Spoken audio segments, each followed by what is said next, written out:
Hello students. तो जैसा कि अपन ने लास्ट क्लास में अपन क्लास 12 की मैथ्स का प्रश्नावली नंबर 1 कर रहे थे, संबंध एवं फलन, जिसमें अपन ने लास्ट क्लास में 9 प्रश्न तक के पूरे कर लिए थे। अपन ने 3 क्लासों में 9 प्रश्न तक के हल कर लिए थे, जिसमें फर्स्ट क्लास में अपन ने बेसिक किया था पूरा, सेकंड थर्ड क्लास में अपन ने किया था, सेकंड थर्ड फोर्थ क्लास में अपन ने किया था उसके जो भी क्वेश्चन आंसर्स थे वो। आज की जो क्लास है वहां पर मैं क्वेश्चन कराने वाला हूँ 11 से। अब क्वेश्चन तो अपन ने लास्ट 9 तक ही किए थे, तो आज 11 से क्यों कराऊंगा। तो जैसा कि मैंने लास्ट क्लास में कहा था कि 10वां जो प्रश्न है वो इतना आवश्यक नहीं है और ना ही उसको पूछे जाने लायक प्रश्न है वो, ठीक है ना। तो उस प्रश्न को मैं नहीं कर पाऊंगा। मैं आपको 1.1 का आज प्रश्न नंबर 11 से कराऊंगा। मान लो कि आपको 10वां प्रश्न फिर भी नहीं समझ में आ रहा है, वैसे तो उसके जो कह सकते हैं उत्तर वाला जो आपको दे रखी होती है, ठीक है ना, आंसर शीट, उस पर जो आंसर है वो आप याद कर सकते हो।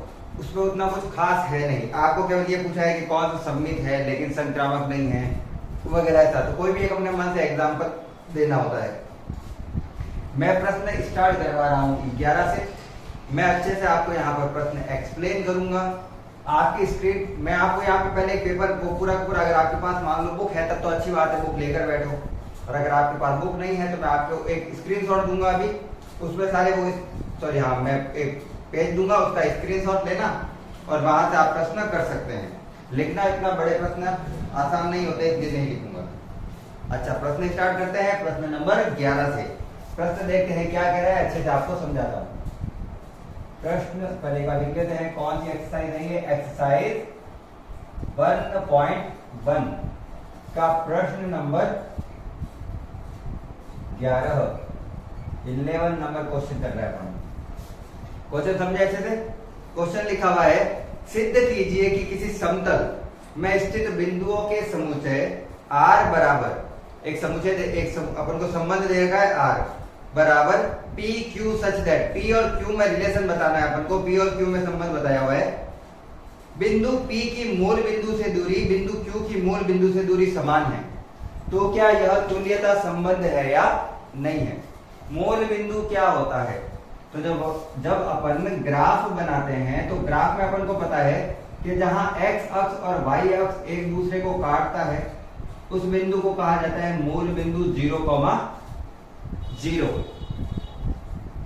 अब वो क्वेश्चन कह रहा है कि इसमें कोई बिंदु है एक P और एक बिंदु है Q, किधर भी हो सकता है, इधर इधर कहीं से भी हो सकता है सारे। ये Q ऊपर लिखता हूं क्योंकि मैंने यहाँ पे मूल बिंदु लिख दिया है। ये बिंदु है P Q। वो कह रहा है P की जितनी दूरी है इससे मूल बिंदु से, Q की भी मूल बिंदु से दूरी उतनी ही है, अलग अलग नहीं है, सेम है। तो इसमें अपन को तुल्यता संबंध सत्यापित करना है। एक एक करके सारा करेंगे। पहले रिलेशन क्या दिया हुआ है वो लिखते हैं। रिलेशन दिया हुआ है अपन को, ये प्रश्न लिख रहा हूं मैं, अभी ध्यान रखना। रिलेशन दिया हुआ है कि P Q such that P Q such that, ये सच दैट का चिन्ह है, इस प्रकार है कि, हिंदी में कहते हैं इस प्रकार है कि बिंदु P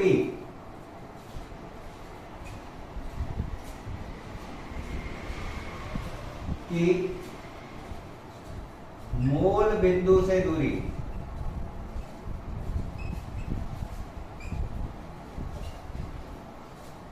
बिंदु Q की मूल बिंदु दूरी से मूल बिंदु से दूरी के समान है। ये अपन का बेसिकली प्रश्न है, ठीक है। समुच्चय है, सॉरी ये हो गया अपना समुच्चय। समुच्चय की जगह समुच्चय ही बना सकते हैं, उसके अलावा आप कोई दूसरा ब्रैकेट ना बना देना। अब अपन करते हैं इसका सॉल्यूशन कि क्या यह स्वतुल्य है, क्या यह सममित है और क्या यह संक्रामक है। और अगर ये तीनों है तो ये तुल्य संबंध होगा या फिर तुल्यता संबंध होगा। अब स्वतुल्य को स्टार्ट करते हैं। अगर आपको नहीं पता है स्वतुल्य, तो जैसा कि इसका नाम लिखा हुआ है स्वतुल्य, मतलब खुद की खुद से तुलना करना। कि A का 20 मान लो मेरा और मेरे भाई का कोई संबंध है, तो क्या मेरा उसी चीज से वही संबंध है या नहीं है। उदाहरण के लिए मेरे जो पिता है वो मेरे भाई के पिता है, तो क्या मेरे पिता मेरे पिता है, तो मेरे वाले पिता तो मेरे पिता ही रहेंगे। तो ये संबंध कहलाता है स्वतुल्य। खुद की अगर उस चीज से तुलना करें तो भी वही चीज आएगी। अगर a की लंबाई b के बराबर है तो क्या a की लंबाई a की लंबाई के बराबर है, तो a की लंबाई खुद से तो बराबर ही होगी। ठीक है, तो खुद से तुलना करना, यहां पर इससे तुलना करनी अपन को दिया हुआ है p का रिलेशन है q से, इसको ऐसे लिखा जाता है p का संबंध है q से। इस प्रकार की p व q की मूल बिंदु से दूरी समान है, से दूरी समान है। तो क्या P का रिलेशन खुद के साथ भी आ सकता है क्या? ये तो अपन को दिया हुआ है। पहली लाइन जो लिखता हूं मैं, जो लिखने का तरीका ये है, देखो P रिलेशन Q इस प्रकार से है कि जो दिया हुआ है उसको मैंने थोड़ा शॉर्ट करके लिखा है। P और Q की मूल बिंदु से दूरियां समान है। ठीक है, अब दूसरा जो इसको जो सिद्ध करना है वो लाइन ये है, क्या P का रिलेशन P के साथ इस प्रकार से है कि P व P की मूल बिंदु से दूरी समान है। तो P की P से मूल बिंदु से दूरी तो समान ही होगी। खुद से दूरी, मूल बिंदु से दूरी देखेंगे तो वो तो समान ही होगी। ये मूल बिंदु है, ये P बिंदु है। P बिंदु की मूल बिंदु से दूरी और P बिंदु की मूल बिंदु से दूरी, ये तो दोनों बातें एक ही हो गई। तो दोनों बातें एक ही है, मतलब दूरी भी क्या रहेगी? समान। तो मैं कह सकता हूं यह स्वतुल्य है, यह स्वतुल्य है। 2 मिनट में मारकर मैं इंक पढ़ देता हूं, भूल गया आदमी। अब अपन करेंगे सेकंड वाला सममित। ठीक है ना, स्वतुल्य हो चुका है, अब अपन इसको सिद्ध करेंगे सममित। तो यहां पे करते हैं सममित संबंध के लिए। सममित में क्या होता है, एक्चुअली में मुझे बीच में लाइन दी थी, अभी मैंने कर दिया है, अगले क्वेश्चन में देखेंगे वो। सममित के लिए क्या होता है कि अगर A का रिलेशन B के साथ कुछ है तो B का A के साथ वही रिलेशन होना चाहिए। उदाहरण के लिए P का Q के साथ जो संबंध दिया हुआ है वही यदि Q का P के साथ भी संबंध है तो वह सममित होगा। जैसे मैं राहुल का भाई हूं तो राहुल मेरा भी भाई होगा। अगर मैं राहुल का भाई हूं तो राहुल मेरा भी भाई होगा। सिंपल सी चीज है ये। तो A का जो B के साथ रिलेशन है वो B का A के साथ भी होना चाहिए। इस प्रकार की P रिलेशन Q इस प्रकार से है कि P व Q की मूल बिंदु से दूरी बराबर है, ये दिया हुआ है। पहली लाइन फिक्स होती है, ये तो लिखनी है, से दूरी समान है। P और Q की मूल बिंदु से दूरी समान है। तो क्या Q का रिलेशन P के साथ, उल्टा A का संबंध B के साथ है? ये जैसे P का संबंध Q के साथ, तो Q का संबंध P के साथ भी सेम है क्या? लिख के देखते हैं। जहां P लिखा है वहां पे Q, जहां Q लिखा हुआ है वहां पे P।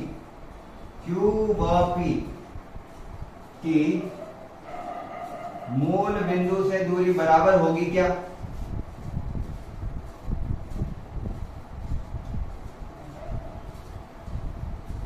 तो सिंपल सी चीज है कि यदि P मान लो यहां है और Q यहां पर है, मैं कह रहा हूं P अगर 2 सेंटीमीटर है अगर इससे मूल बिंदु से, तो Q भी मूल बिंदु से कितना होगा?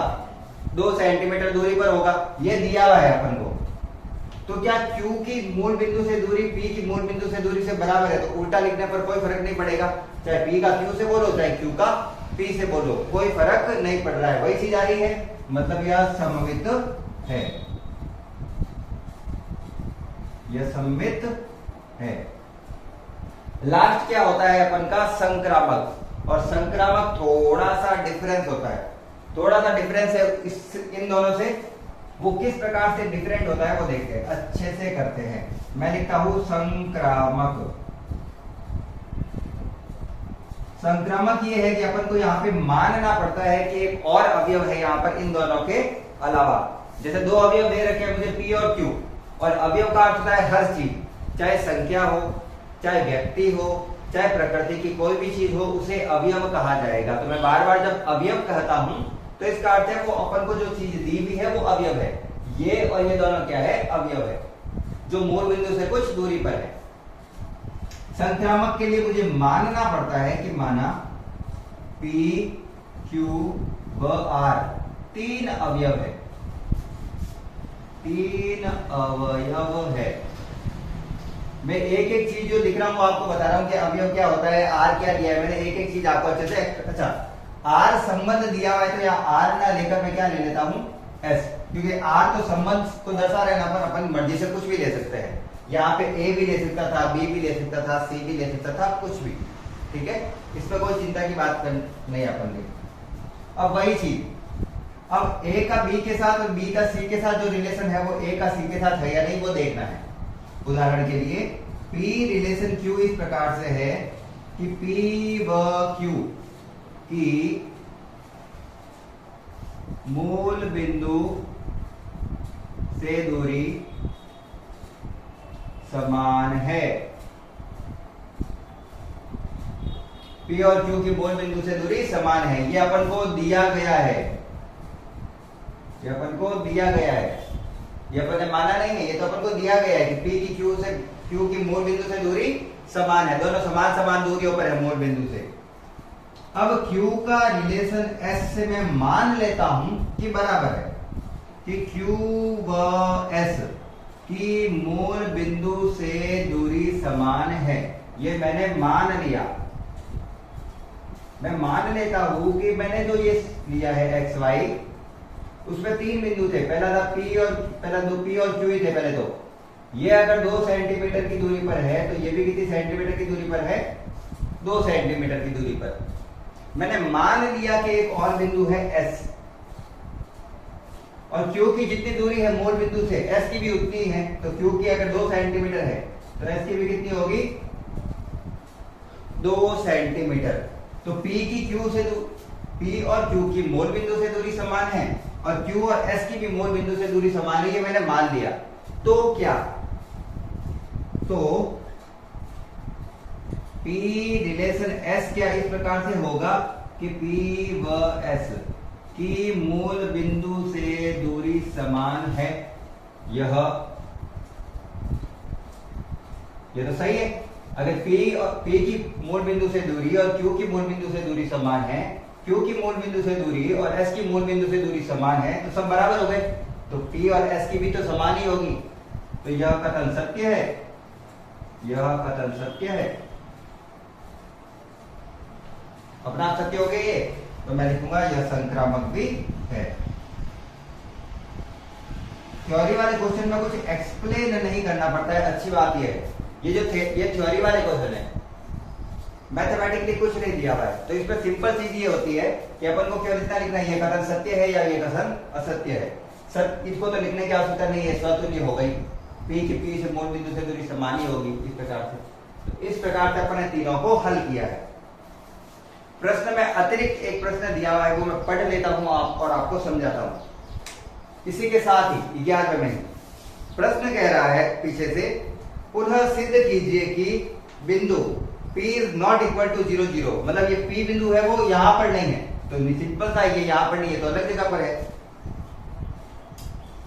तो अपन को पूछ रहा है कहा गया, हाँ, कि सभी बिंदुओं के समुच्चय P से होकर जाने वाले ऐसे वृत्त के निरूपित करता है जिसका केंद्र में मूल बिंदु है।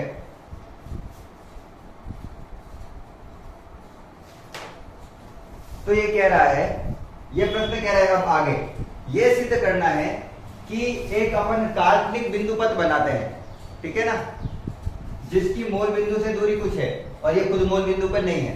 तो अगर इससे कोई रेखा जा रही है तो इस अवयव के सभी पॉइंट, जैसे Q लिया है, ये S अपन ने माना था, मान लो मैं एक और अवयव मानता हूं T, उससे ये T माना। अगर इन सभी बिंदुओं को मिलाऊं मैं तो ये किसका निर्माण करेगा, वृत्त का निर्माण करेगा। यह सिद्ध करना है अपन को, ये क्या करना है अपन को, सिद्ध करना है। तो इसके लिए ज्यादा माथापौड़ी नहीं करनी पड़ती है। P बिंदु मान लिया x1 y1 जैसा कि अपन 11th 12th में मानते हैं, और Q को मान लिया x2 y2, ठीक। इसकी इससे दूरी क्या होगी, तो इसकी इससे दूरी, दो बिंदुओं के बीच की दूरी देख रहा हूं मैं, ठीक है ना, मैं P से O के बीच की दूरी देख रहा हूं, तो दूरी का सूत्र क्या होता है? दूरी का सूत्र होता है R बराबर रूट में x1 माइनस 0 का होल स्क्वायर, वो होता है ना x2 माइनस x1 का whole square plus y2 minus y1 का होल स्क्वायर, वैसे y2 y1 माइनस 0 का होल स्क्वायर। इन दोनों के बीच की दूरी, मूल बिंदु के पॉइंट होते हैं 0, 0, x1 माइनस 0 का whole square plus y1 minus 0 का होल स्क्वायर बराबर, चूंकि r इसके लिए भी बराबर है, ये दूरी है तो दोनों के लिए बराबर ही है, जैसे मैंने यहाँ पे मान लिया दोनों क्या है r, यही r ये है, तो ये हो जाएगा x2 का होल स्क्वायर प्लस y2 का होल स्क्वायर। सीधा कैसे लिखा मैंने, क्योंकि देखो इसको भी यही आ रहा है, x1 का स्क्वायर प्लस y1 का स्क्वायर।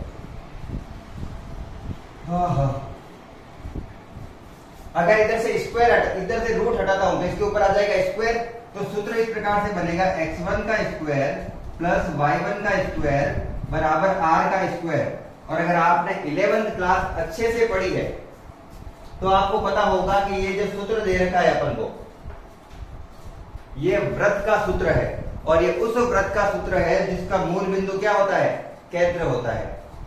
वापस समझना, अपन को कहा है कि एक बिंदु P है ना, इसी प्रकार से बिंदु Q है ना, इसी प्रकार से अपन जो मान रहे हैं ना बिंदु, इन्हें सबको अगर मिलाया जाए समान दूरी से तो एक वृत्त का निर्माण होता है, और जो वृत्त बनेगा वो केंद्र से गुजरेगा, उसका मूल बिंदु क्या होगा? केंद्र। तो मुझे बनाने पर भी पता चल रहा है कि केंद्र बिंदु ही है उसका, लेकिन एक्सप्लेन कैसे करेंगे? तो दूरियां निकालते हैं, दूरी से तो क्या निकलता है? वृत्त का सूत्र। तो पहले मैंने PO के बीच की दूरी निकाली, जिसको मैंने माना r, x1 माइनस 0 का whole square plus y1 minus 0 का होल स्क्वायर का होल रूट, x1 का स्क्वायर प्लस y1 का स्क्वायर। इसी प्रकार से इसके लिए क्या आएगा? x2 का स्क्वायर प्लस y2 का स्क्वायर। अगर इधर से रूट हटाता हूं तो इसके ऊपर आ जाएगा स्क्वायर, तो x1 square plus y1 square बराबर r स्क्वायर, या फिर x2 square plus y2 square बराबर r स्क्वायर। और ये सूत्र वृत्त को दर्शाता है, ये वृत्त के सूत्र को दर्शाता है जिसका मूल बिंदु क्या होता है? केंद्र होता है। अगर आपने 11th क्लास पढ़ी है तो ये याद रखना, ये वृत्त का सूत्र है, ठीक है ना, जो केंद्र से गुजरता है उसके वृत्त का सूत्र है, ठीक है। ये कर लिया 11 क्वेश्चन। ये नीचे वाला इतना इंपॉर्टेंट होता नहीं है आपके, आपको ओनली स्वतुल्य सममित पूछा जाता है, ये थोड़ा सा अलग से माइंड लगाने के लिए क्वेश्चन दिया हुआ है। नेक्स्ट क्वेश्चन करेंगे, आप स्क्रीनशॉट ले लो इसका अच्छे से, मैं पानी पी लेता हूं। ओके, प्रश्न हटा रहा हूं मैं ये वाला। क्वेश्चन नंबर करता है 12वां, बिल्कुल सिंपल क्वेश्चन है, समतुल्य, सममित और संक्रामक। ये आपकी पहली प्रश्नावली में बहुत सरल प्रश्न है, इसको करने में कोई दिक्कत नहीं होती है, हल्का फुल्का दिमाग लगाना पड़ता है, और मैथ्स के स्टूडेंट है तो हल्का फुल्का दिमाग तो होता ही है अपने अंदर, ठीक है। प्रश्न पढ़ रहा हूं 12वां, अच्छे से समझना क्या दिया हुआ है प्रश्न में। अपन को ऑल रिलेशन से संबंध मतलब होता है, जो रिलेशन दिया हुआ है, बाहर वाली थोड़ी लैंग्वेज इंपॉर्टेंट होती है, लेकिन मेन अपन का रिलेशन है। प्रश्न है 12वां, सिद्ध कीजिए कि समस्त त्रिभुजों के समुच्चय, त्रिभुज दिए हुए हैं उनका समुच्चय इस बार R, T1 T2, दो ट्रायंगल है T1 और T2, इस प्रकार से संबंधित है कि T1 T2 के समरूप है। तो बताना है कि क्या ये तुल्यता संबंध दर्शाता है, मतलब सममित, स्वतुल्य और संक्रामक संबंध है या नहीं है, ये अपन को समझाना है, ठीक है, समझा देंगे। और साथ में दे रहा है, देखो त्रिभुज दिए हुए हैं, अपन को बताना है कि क्या वह संबंधित है या नहीं, क्या वह तुल्य है या नहीं। अभी देखते हैं, अभी देख लेते हैं। अपन को एक संबंध दिया हुआ है R, T1, T2 such that T1 व T2 समरूप है। अब यहां पर जितने बच्चे हैं जिनको ये पता नहीं है कि समरूप क्या होता है, उसका अर्थ वैसे तो नाम में ही लिखा होता है, समरूप मतलब होता है समान रूप वाले, दिखने में समान होना चाहिए, चाहे उनका आकार छोटा बड़ा हो सकता है। उदाहरण के लिए सारे वृत्त जो होते हैं वो एक दूसरे के समरूप होते हैं, दिखने में समान होते हैं, ठीक है। इसी प्रकार से सारे वर्ग एक दूसरे के समरूप होते हैं। ठीक है। इसी प्रकार से सारे समबाहु त्रिभुज जिनकी सारी भुजाएं समान होती है वो आपस में समरूप होते हैं। समरूप का अर्थ होता है जिनके कोणों का मान समान होता है, समान साइड वाले कोणों का मान समान होता है और उनकी संगत भुजाओं के अनुपात बराबर होते हैं। क्या इतना सब कुछ काम आएगा? काम नहीं आएगा। अपन को बस ये याद रखना है समरूप मतलब दिखने में एक जैसे हैं, ठीक है। जैसे सारे समकोण एक जैसे नहीं होते हैं, वैसे तो सारे समकोण एक जैसे नहीं होते, ध्यान रखना। अच्छा, सॉल्यूशन करते हैं इसका। सबसे पहले क्या आता है अपन का? स्वतुल्य।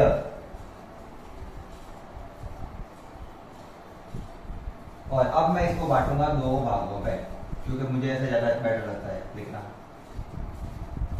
अभी देखते हैं, बिल्कुल सरल तरीके से हल करते हैं इसको। सबसे पहले स्वतुल्य का अर्थ होता है खुद से तुलना करना। तो पहले लिखना तो पड़ेगा कि संबंध है क्या। तो T1 का रिलेशन T2 के साथ क्या दिया हुआ है? T1 और T2 का रिलेशन क्या दिया हुआ है आपस में कि T1, T2 समरूप है, मतलब T1 T2 के समरूप है, कहने का अर्थ है समरूप है, ठीक है। सिंपल सा, ये तो अपन को दिया हुआ है। तो मुझे बताओ क्या T1 का रिलेशन T1 के साथ इस प्रकार से आएगा खुद के साथ कि T1 के समरूप है?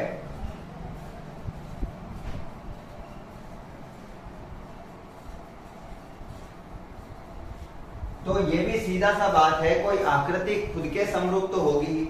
मैं मान लेता हूं मैं हूं और मेरा एक कोई जुड़वा भाई है, हम दोनों समरूप है, समान दिखाई देते हैं, हमारे सारे बॉडी पार्ट है वो सारे समान है, ठीक है ना। सारा जो ढांचा है वो, जैसे वो एक दो लड़की आती है ना, चिंकी और मिकी, वो दोनों दिखने में समान है वैसे। तो ये दोनों T1 और T2 समरूप है।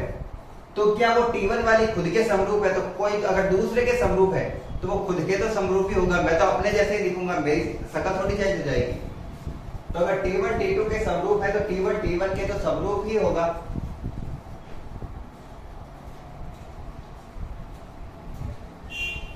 अतः यह स्वतुल्य है।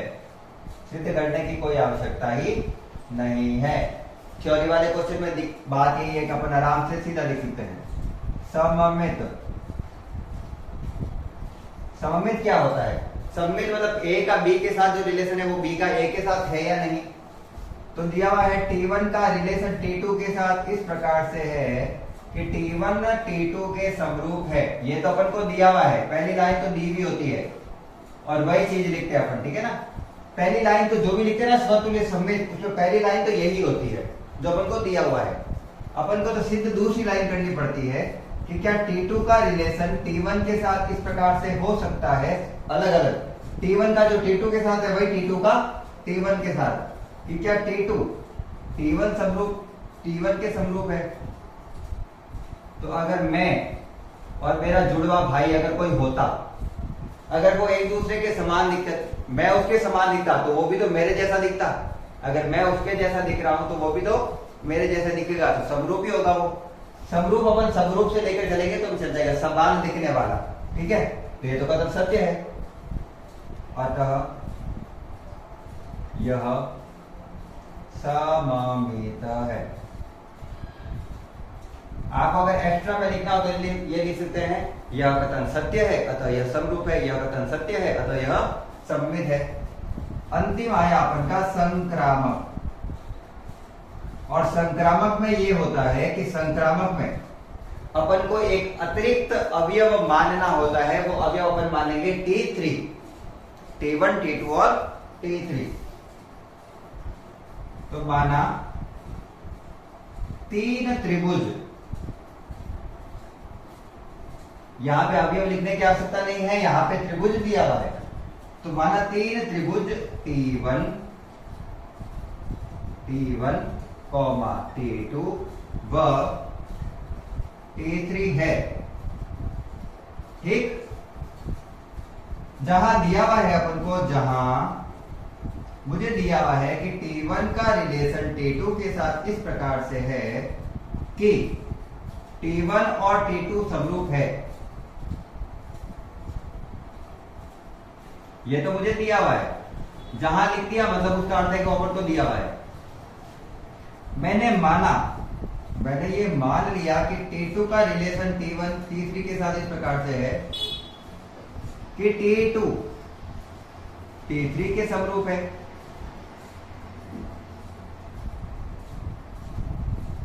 T1 T2 के जैसे दिखाई दे रहा है त्रिभुज, और T2 T3 के जैसे दिखाई दे रहा है। दिखाई दे रहा है मतलब वैसा ही है वो, बस आकार छोटा बड़ा है उसका।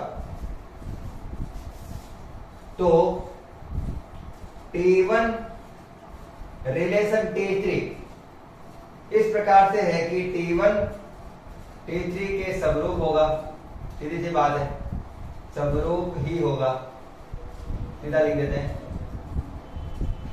अगर T1 T2 के जैसा दिखाई दे रहा है और T2 T3 के जैसा दिखाई दे रहा है, तो मैं भी तो उसके जैसे हम 3 भाई है, मैं मेरे भाई जैसा दिखाई दे रहा हूं और वो उसके जैसा दिखाई दे रहा है तीसरा वाला, तो हम आपस में भी कैसे दिखाई देंगे? सेम सेम, तो समरूप ही होगा। अतः यह संक्रामक है, यह संक्रामक है। आगे प्रश्न क्या दिया हुआ है? आगे प्रश्न दिया हुआ है कि अपन को 3 त्रिभुज दिए हुए हैं, बताना है वो समरूप है या नहीं है। त्रिभुज की अपन रेखा मैं आपको सीधा बता देता हूं। दिया हुआ है 3, 4 और 5। 3 का स्क्वायर और 4 का स्क्वायर करता हूं तो आता है 5 का स्क्वायर। देखो 3 का स्क्वायर क्या होता है? 9, 4 का स्क्वायर 16, 9 और 16 होता है 25, और 5 का स्क्वायर भी 25। अगर किसी त्रिभुज की 2 भुजाओं के वर्गों का योग तीसरी भुजा के वर्ग के बराबर होता है तो वह समकोण त्रिभुज होता है। यह पाइथागोरस प्रमेय है। a square plus B square बराबर सी स्क्वायर, या फिर P square plus Q square बराबर आर स्क्वायर। तो ये समकोण है।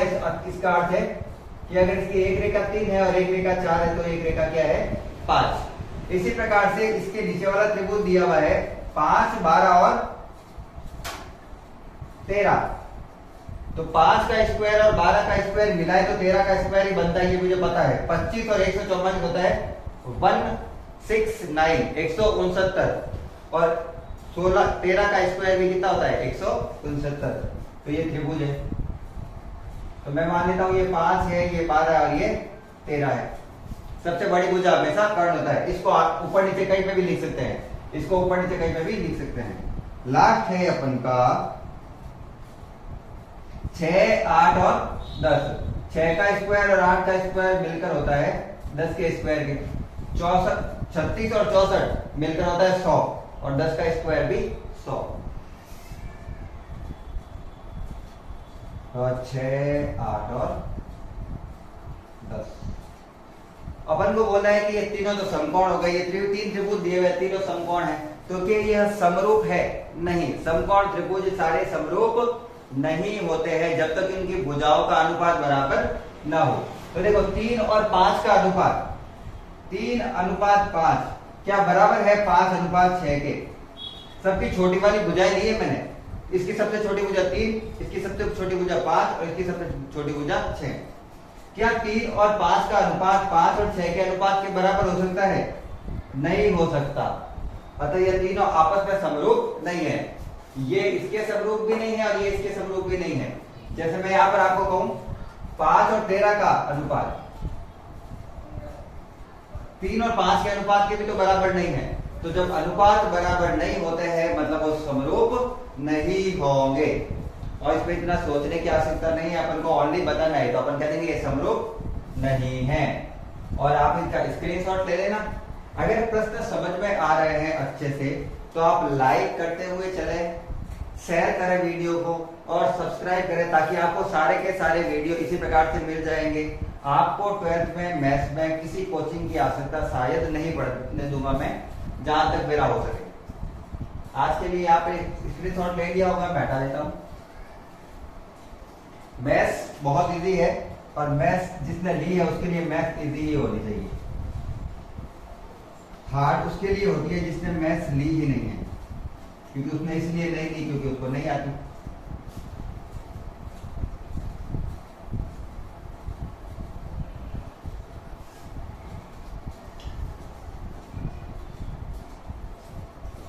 तो नेक्स्ट प्रश्न देखते हैं अच्छे से। प्रश्न नंबर 13। मैंने क्या लिखा हुआ है कोई बात नहीं। प्रश्न नंबर 13 क्या है प्रश्न? प्रश्न पढ़ रहा हूं मैं। सिद्ध कीजिए कि समस्त बहुभुजों के समुच्चय ए में आर P1, P2 संबंध क्या दिया हुआ है? अपन को संबंध से लेना देना है। संबंध है P1, P2 such that P1 तथा P2 की भुजाओं की संख्या समान है। इसको मुझे लगता है हल करने की ज्यादा आवश्यकता नहीं होगी। मैं आपको एक बार केवल समझा देता हूं, आप खुद लिख लेना, मैं आपको समझा देता हूं। और अगर आपको समझ में ना आए तो कमेंट सेक्शन में लिख देना, मैं आपको वापस से करूंगा। लेकिन एक बार मैं सोचता हूं कि शॉर्ट में समझा दूं। P1, P2 such that P1 तथा P2 की भुजाओं की संख्या समान है, कि भुजाओं की संख्या समान है। और थ्योरी लिखना भी लंबा पड़ता है, इसलिए मैं इतना लिखूंगा नहीं। पहला करते हैं अपन स्वतुल्य से लेकर, शॉर्ट में करते हैं थोड़ा ना, करता हूं मैं पूरा, लेकिन शॉर्ट में करेंगे थोड़ा। अपन को P1 और P2 में एक संबंध दिया हुआ है, जहां पर P1 और P2 कोई एक आकृति है, जैसे त्रिभुज मान लेते हैं। P1 में अगर 3 भुजाएं हैं, जैसे त्रिभुज में 3 भुजाएं हैं, तो P2 में भी कितनी होनी चाहिए? 3 ही। मतलब वो चतुर्भुज नहीं होना चाहिए, पंचकोणीय नहीं होना चाहिए, षटकोणीय नहीं होना चाहिए, वो त्रिभुज ही होना चाहिए। तो ये कह रहा है कि P1 रिलेशन P2 इस प्रकार से है कि P1 और P2 में भुजाएं क्या है? समान है। मैं शॉर्ट में लिख रहा हूं, आपको पूरा लिखना है। P1 तथा P2 में भुजाओं की संख्या समान है। तो क्या P1 का रिलेशन P1 के साथ इस प्रकार से आएगा कि P1 और P1 में भुजाओं की संख्या समान है, तो एक समान आकृति में तो भुजाओं की संख्या समान ही होगी। एक कोई आकृति है P, उसमें तो आकृति P1 के समान ही आकृति वो भुजाएं होंगी। तो ये तो सममित स्वरूप स्वतुल्य है, इसको ज्यादा समझाने की आवश्यकता नहीं है। सममित देखते हैं। सममित का अर्थ होता है जो A का B के साथ रिलेशन है, क्या वो B का A के साथ है? मान लेता हूं P1 का रिलेशन P2 के साथ इस प्रकार से है कि P1 बराबर P2 की भुजाओं के बराबर है। इसमें 4 भुजाएं हैं और उसमें भी 4 है। ये भी चतुर्भुज है, ये भी चतुर्भुज है। कौन सा चतुर्भुज है उससे कोई लेना देना नहीं है। उसने भुजाओं की संख्या को बोला है, अपन को आकृति किस टाइप की दिख रही है उससे कोई लेना देना नहीं है। भुजाएं 4 होनी चाहिए। तो क्या P2 और P1 का रिलेशन इस प्रकार से हो सकता है कि P2 बराबर P1? तो अगर P1 में P2 के बराबर भुजाएं हैं तो P2 में भी P1 के बराबर ही भुजाएं होंगी। यह सममित भी है। लास्ट है संक्रामक। लास्ट वाले सारे क्वेश्चन ऐसे ही है, ठीक है। माना P, इसमें अपन को मानना होता है, माना P1, P2 व P3 तीन क्या है? आकृति आएंगी। अवयव या आकृति है। 3 अवयव या फिर आकृति है, ठीक है ना। अब अपन को पता है कि ये कह रहा है P1 और P2 का रिलेशन इस प्रकार से आ रहा है कि P1 में जितनी भुजा है उतनी P2 में है। दोनों चतुर्भुज है, ठीक है ना। दोनों क्या है? चतुर्भुज। माना अपन ने, जहां है ये दिया हुआ है, इसे जहां P2 रिलेशन P3 इस प्रकार से है कि P2 में 4 भुजा है तो P3 में भी कितनी भुजा है? 4 भुजा। ये अपन ने मान लिया कि P1 में 4 भुजा है तो P2 में 4, P2 में 4 है तो P3 में भी 4। तो क्या P1 रिलेशन P3 पहले का तीसरा जो अपन ने माना है उसके साथ क्या ये रिलेशन है कि P1 और P3 की भुजाएं भी बराबर होगी? बिल्कुल बराबर होगी। अगर इसमें 4, इसमें 4, इसमें 4, इसमें 4, तो आपस में भी कितनी होगी? 4 बराबर ही होगी। यह संक्रामक भी है। कुछ सोचने वाली क्वेश्चन नहीं है, बिल्कुल सिंपल सा क्वेश्चन दिया हुआ है, उतार लेना, कोई बड़ी बात नहीं है। इस प्रश्न में 13 सिंपल सा दिया हुआ है। उसके बाद में दिया है 3, 4 और 5 लंबाई की भुजाओं वाले समकोण त्रिभुज के संबंधित समुच्चय A के सभी अवयव के समुच्चय ज्ञात कीजिए। एक अपन को दे रखी है भुजा 3, 4 और 5 की लंबाई के समरूप। तो कोई फर्क नहीं पड़ता, अपन कोई भी भुजा ले सकते हैं। 3 3 3 सॉरी, ये अगर दे रहा है 3 4 5, उसने कहा बोला कुछ, मैं कुछ भी ले लूंगा। 2 8 7, मैं कुछ भी ले लूंगा। 9 2 12, मुझे कहा बोला उसने भुजाएं की लंबाई क्या होनी चाहिए? मुझे बोला है भुजाओं की संख्या समान होनी चाहिए, मतलब 3 3 का ग्रुप बराबर होना चाहिए। ये तीनों भुजाएं हैं ए बी सी, लंबाई लंबाई लंबाई 3 3 के ग्रुप मतलब त्रिभुज बना रहा हूं मैं, ठीक है। कुछ नहीं है क्वेश्चन में, ऊपर वाले क्वेश्चन था ओनली। सपोज अपनी मर्जी से बनता है, ये देगा, उसके आधार पर अपन नहीं बनाएंगे। चलो ये तो हो गया होगा, इसमें कुछ ज्यादा कुछ खास था नहीं तो मुझे लगता है। नेक्स्ट क्वेश्चन करता हूँ। नेक्स्ट क्वेश्चन थोड़ा डिफरेंट है, थोड़ा करने वाला है, अच्छा क्वेश्चन है शायद, शायद पता नहीं। अच्छा वो भी ऐसे ही है क्या? वो भी तो ऐसा ही है, सेम ही है। ये क्वेश्चन एक्चुअल में जब मैंने फर्स्ट क्लास ली थी बेसिक वाला, तो ये 14वां क्वेश्चन करवा लिया था। और जिसने ये क्लास जिसने देख ली है वो फर्स्ट क्लास, उसको इस क्वेश्चन में कोई लेना देना भी नहीं होगा, उसको आता होगा वो। इसलिए कहते हैं कि बेसिक होते हैं वो बहुत इंपॉर्टेंट होते हैं। अगर आपने बेसिक कर लिया तो कुछ क्वेश्चन तो आपको यूं ही सॉल्व हो जाते हैं। क्वेश्चन दिया हुआ है, मान लीजिए कि एक्स वाई तल में स्थित समस्त रेखाओं का समुच्चय, एक रेखाओं के समुच्चय दे रखा है अपन को, उनमें से 2 रेखाएं उठाई हुई है संबंध में L1 और L2। L1 और L2 में सच दैट इस प्रकार से है कि ये दोनों समांतर है। अपन को दिया हुआ है कि L1 L2 such that L1 समांतर है L2 के। ये शॉर्ट में लिखा है मैंने, चलो पूरा ही लिख देता हूं। L1 समांतर है L2 के, L1 समांतर है L2 के। जब सॉल्व करना होता है तो तब पूरा नहीं लिखते, अपन शॉर्ट में लिखते हैं। वही क्वेश्चन है आगे वाले जैसा ही है, शॉर्ट में कराऊंगा मैं। स्वतुल्य से लेकर चालू करते हैं। बड़े प्यारे क्वेश्चन, सिंपल से क्वेश्चन है, ऐसा आ जाए तो आपकी हाथ की चांदी हो जाएगी। वैसे आगे वाले जो क्वेश्चन मैंने बोले थे इंपॉर्टेंट, वो अच्छे से करके जाना है एग्जाम में, वो आएंगे। सबसे पहले स्वतुल्य में क्या करते हैं कि L1 का रिलेशन L2 के साथ इस प्रकार से दिया हुआ है। ये लिखने का तरीका है फिक्स यही है कि L1 समांतर है L2 के।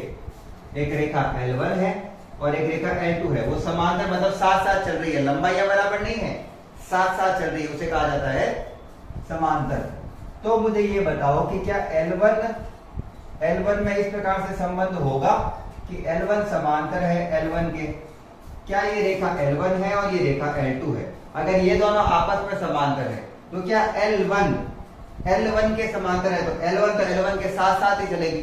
L1 तो एक ही रेखा है, वो तो अपने साथ ही चलेगी, वो कहां टूटेगी? तो वो तो यू भी समांतर ही हो गई। तो ये स्वतुल्य है, आपको लिखना है यह स्वतुल्य है। फिर आता है अपन का दूसरा सममित। इन क्वेश्चनों में इतना टाइम नहीं लगाना है, ये क्वेश्चन सोचे और आ जाने चाहिए। ये तो मैंने बेसिक में आपको कहानियां सुनाते सुनाते बता दिया था ये तो।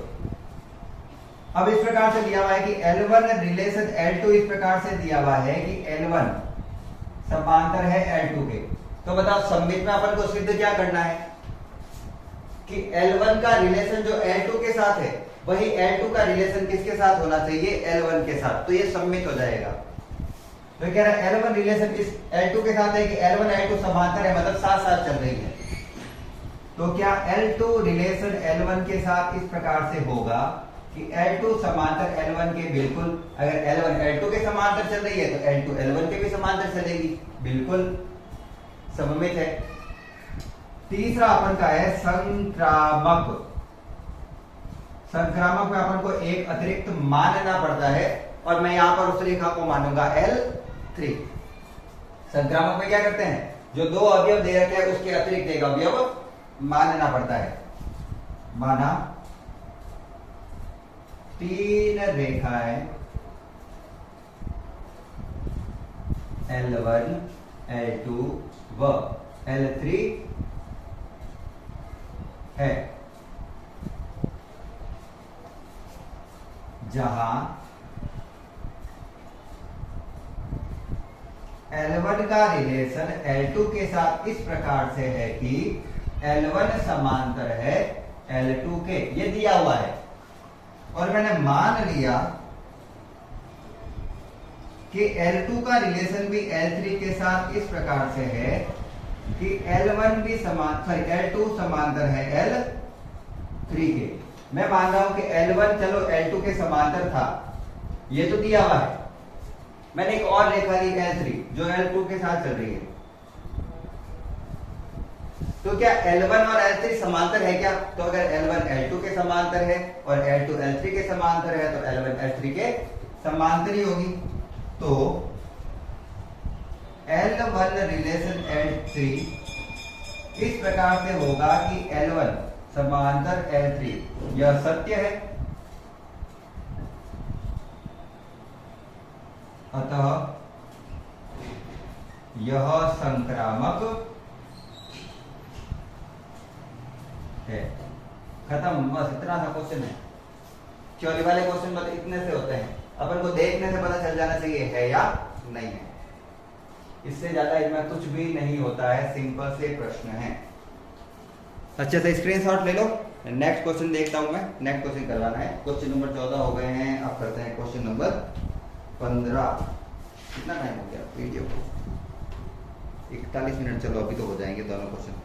15 और 16 छोटे ही प्रश्न थे आप।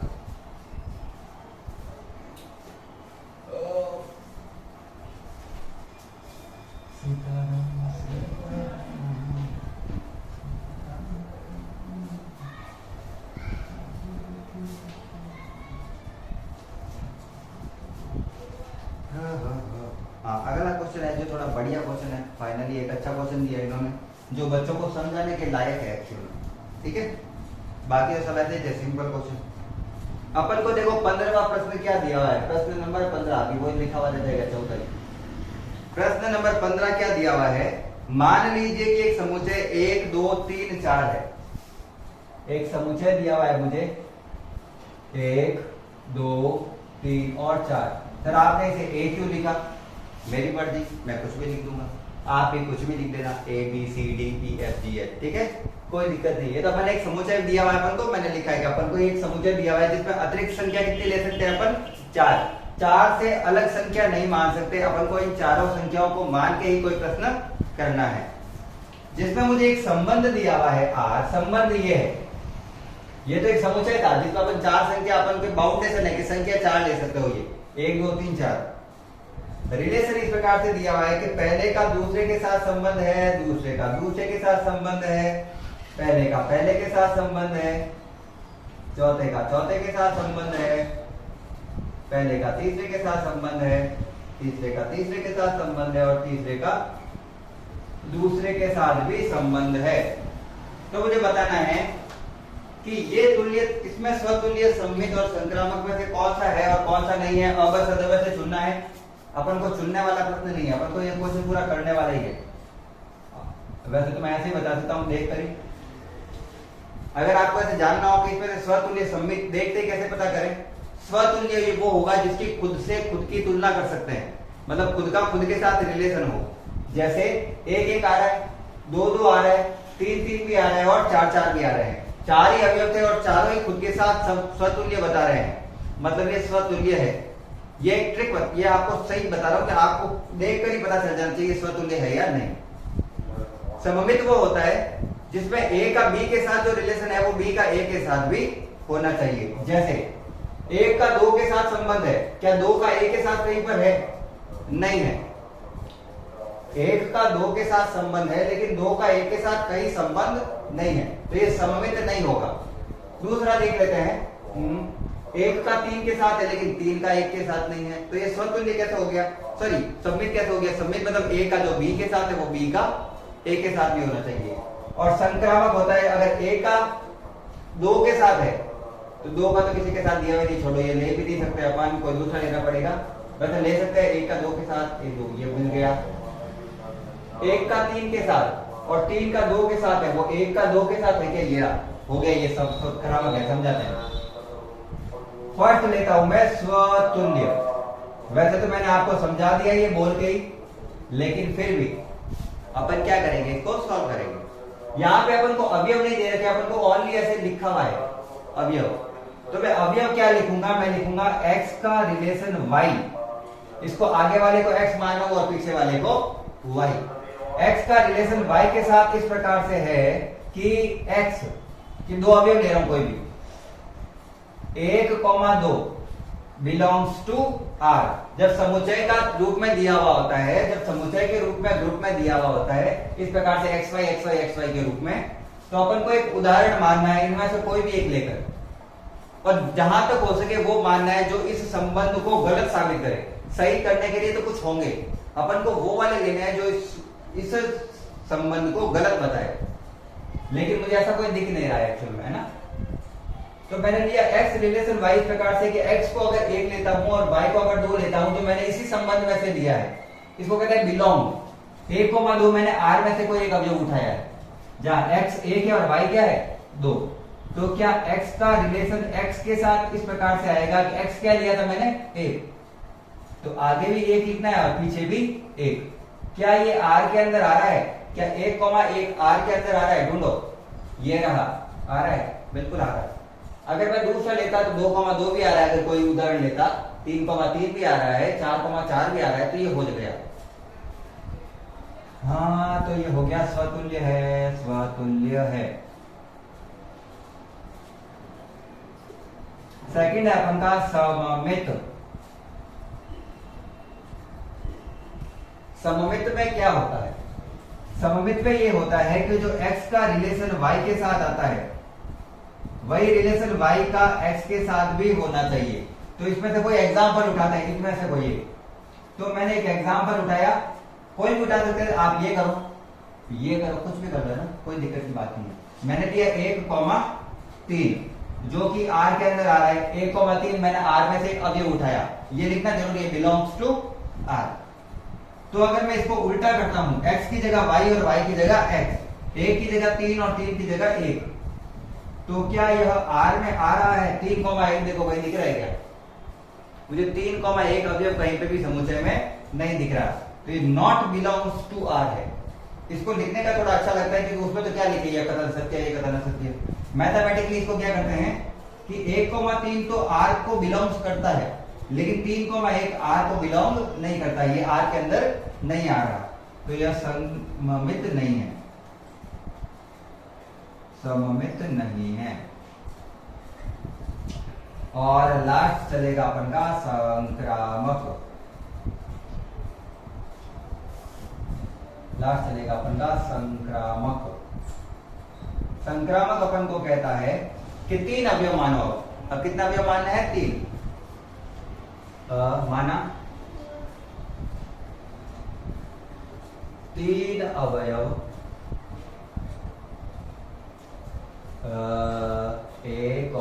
x मानो ना, x, y व z है,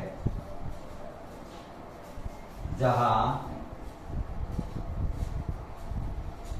x का रिलेशन y के साथ इस प्रकार से है कि इनमें से कोई एक अवयव उठाते हैं, कोई भी एक अपनी मर्जी से, जो गलत साबित करे ऐसा होना चाहिए। मुझे ऐसा कोई दिख नहीं रहा है, समान वाले मत ले लेना, 2,2 2,2 2,2 सबके बन जाएंगे, तो वो तो ये बन जाएंगे। या तो ये लेना है, या तो लेना है इसको, या लेना है इसको, आप बताओ किसको लूं। चलो ये मैंने मान लिया, ये मान लिया, एक बार ये मान के देखते हैं। 3,2 बिलोंग्स टू r, किसी को भी मान सकते थे, मैं कह रहा हूं आप कोई भी मान सकते थे, मैंने तो इनमें से कोई अवयव उठाया है। वही रिलेशन y रिलेशन z इस प्रकार से है कि ये उस समय x था और ये क्या था y, तो y चेंज नहीं हो सकता, y की जगह क्या आएगा 2। अब इसमें से कोई एक ऐसा अवयव उठाओ जिसके आगे वाले भाग में क्या लिखा हुआ हो 2, क्योंकि ये अपन मान रहे हैं, ये अपन को दिया गया है और ये अपन मान रहे हैं, तो माना हुआ भी उसमें होना चाहिए।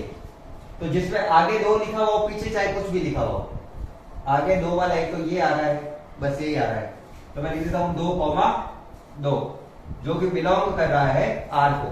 तो यहाँ पे y तो 2 है, लेकिन z भी साथ में क्या आएगा 2। x का रिलेशन y के साथ मैंने कोई भी मर्जी से उठाया, y का z के साथ वो माना है जहां पे y आगे लिखेंगे अपन, i x की जगह लिखना है ना, आगे की जगह, तो z उसमें आगे वाला और पीछे वाले में बनना चाहिए, तो 2 के साथ एक ही संबंध आया, तो मैंने ये उठा के लिख दिया। तो क्या x रिलेशन z के साथ इस प्रकार से होगा कि x क्या था 3 और z क्या था 2, ये बिलोंग कर रहा है r को। 3,2 r में आ रहा है क्या? बिल्कुल आ रहा है सर, ये बिलोंग कर रहा है r को, अतः यह संक्रामक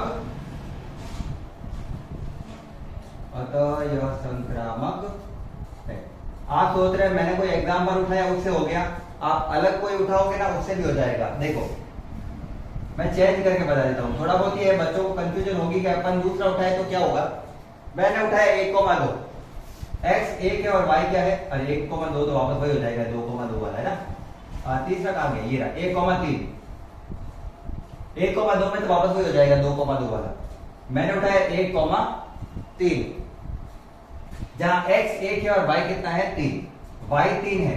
ऐसा संबंध उठाओ जिसमें y तो 3, आगे वाला तो 3 होना चाहिए, पीछे वाला कुछ भी हो, तो 3,2 आ रहा है। 3,3 भी आ रहा है, तो 1,3 तो लिखा हुआ है इसलिए मैंने लिखा नहीं, ठीक है। मैंने एक अभी उठाया, माना 3,2 भी किसमें आ रहा है, r में आ रहा है। x 1 है और z कितना है 2, तो क्या 1,2 रिलेशन z में आ रहा है, 1,2 देखो ये दिख रहा है, सब आ रहा है ना। तो ऐसा आप किसी के साथ भी घुमाओगे ना तो ये संक्रामक दर्शा रहा है, और मैंने सारी इसकी कंडीशन लगा के देख ली है मन में, तो गलत नहीं हो सकता, ठीक है ना। मैंने इसकी सारी कंडीशन लगा के देख ली है। तो आपका जो रिलेशन है वो क्या है, स्वतुल्य है, सम्मित नहीं है और संक्रामक है। ऐसा कौन सा है, ABCD में बी वाला है, स्वतुल्य तथा संक्रामक तो है लेकिन सम्मित नहीं है। ये हो गया अपन का प्रश्न नंबर 15, और लास्ट करेंगे अपन प्रश्न नंबर 16, वो और अच्छा है, एक और अच्छा क्वेश्चन आएगा।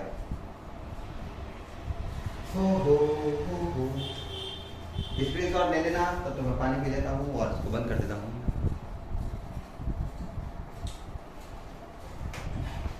क्लास को लाइक, चैनल को सब्सक्राइब करते हुए चलेंगे, अपने दोस्तों को शेयर कर देना अगर क्लास अच्छी लगे तो। अगर कोई क्वेश्चन समझ में ना आए और कंफ्यूजन हो जाए किसी भी क्वेश्चन में, तो आप कमेंट सेक्शन में बेझिझक लिख सकते हैं कि ये क्वेश्चन ऐसे कैसे चल रहा है। मैं आपको जितना हो सके उस क्वेश्चन को सिंपल करके एक्सप्लेन करने की कोशिश करूंगा, ठीक है। तो अगर आपको मान लो कोई क्वेश्चन नहीं आ रहा है, आपको केवल कमेंट सेक्शन में लिखना है, उसके अलावा आपको कोई दिक्कत ही नहीं है। क्वेश्चन नंबर 16 पढ़े, 16 वाला क्वेश्चन देखो। और अगर आपको क्वेश्चन चाहिए ना तो मैं PDF भेज दूंगा, डिस्क्रिप्शन में लिंक में डाल दूंगा, ठीक है ना। आप वहां से पढ़, जो चैप्टर है अपन का फर्स्ट एक्सरसाइज है संबंध और फलन, उसका PDF आपको सारे क्वेश्चन की मिल जाएगी, 1.1, 1.2, 1.3 और सारा चैप्टर मिल जाएगा। 16वां प्रश्न, मान लीजिए कि समुच्चय n में n क्या है, यहाँ पर आपको अगर संख्या पद्धति पढ़ी हुई है, आपको संख्याओं का अच्छा ज्ञान है, तो आपको पता होगा n प्राकृत संख्याओं को दर्शाता है, यानी 1 से स्टार्ट होकर 1, 2, 3, 4, 5, 6 अनंत तक चलती है, जिसमें पॉइंट वाली और बट्टा वाली संख्या शामिल नहीं है, 1 से अनंत तक। ए बी में रिलेशन दिया हुआ है, रिलेशन इस प्रकार से है कि ए बी सच दैट ए की वैल्यू प्राप्त होती है बी में से 2 को माइनस करने पर, जहां बी का मान सदैव बड़ा होगा 6 से। बी का मान 6 से बड़ा होना चाहिए, छोटा नहीं होना चाहिए, ध्यान रखना। द्वारा पदस्थ संबंध आर है, निम्नलिखित में से कौन सा आर को बिलोंग करता है। तो अपन को कुल मिला के ज्यादा कुछ नहीं करना है, इसका एक समुच्चय बनाना है। समुच्चय में यह है कि बी का मान 6 से हमेशा बड़ा होना चाहिए, बी मतलब पीछे वाला, और अपन प्राकृत संख्या कोई भी ले सकते हैं, ठीक है। चलो बना के देखते हैं, रिलेशन क्या बनेगा। अब बनाए संबंध, 6 से बड़ी संख्या रखनी है, 6 भी नहीं रख सकते, तो मैंने बी का मान सबसे पहले स्टार्ट किया 7। बी का मान अगर मैं 7 रखता हूं, देखो यहाँ पे समुच्चय दिया हुआ है, बी का मान अगर 7 रखता हूं तो 7 में से 2 गए तो ए का मान आ जाएगा 5, मतलब ए 5, उस समय बी कितना है 7। आगे वाली चीज ए है और पीछे वाली बी, बी मैंने कितना माना 7, तो मेरे ए का मान कितना आया 5, तो ये हो गया 5,7। क्या ये तुम्हारे ऑप्शन में आ रहा है? नहीं आ रहा है। इसके बाद में क्या है, अगर मैं इसकी जगह मान लेता हूं 8, बी की जगह कितना माना 8, क्वेश्चन ये देख लेना, बी की जगह मैंने माना 8, तो 2 माइनस करूंगा तो ए आ जाएगा 6, तो 6,8। क्या ये आ रहा है? आ रहा है, सी ऑप्शन हो गया ये अपन का। तो इसमें तो कुछ था ही नहीं, अपन को एक रिलेशन बनाना था रोस्टर विधि को समुच्चय में, रोस्टर विधि को समुच्चय निर्माण विधि में परिवर्तित करना। इसके आगे वाला क्या होता? इसके आगे होता 7,9, 8,10, 9,11, ऐसे अप टू ऑल चलता रहता। लेकिन अपन को जो ऑप्शन दिए गए हैं उसमें ये वाला ऑप्शन अपन को आ गया, तो ऑप्शन नंबर सी हो गया सही। और ये अपन के हो गए प्रश्नावली 1.1 का दी एंड संबंध और फलन में संबंध वाला पार्ट खत्म। नेक्स्ट में अपन पढ़ेंगे फलन। फलन संबंध से थोड़ा सा होता है डिफरेंट, तो उसको पढ़ना थोड़ा अलग होगा। आज की क्लास में इतना ही रखते हैं। अगर क्लास अच्छी लगी हो तो लाइक कर देना है, कमेंट सेक्शन में बताना है आपको क्लास कैसी लगी। क्लास को शेयर कीजिए, चैनल को सब्सक्राइब कीजिए। आज के लिए इतना ही। क्लास को अंत तक देखने के लिए धन्यवाद। राधे राधे।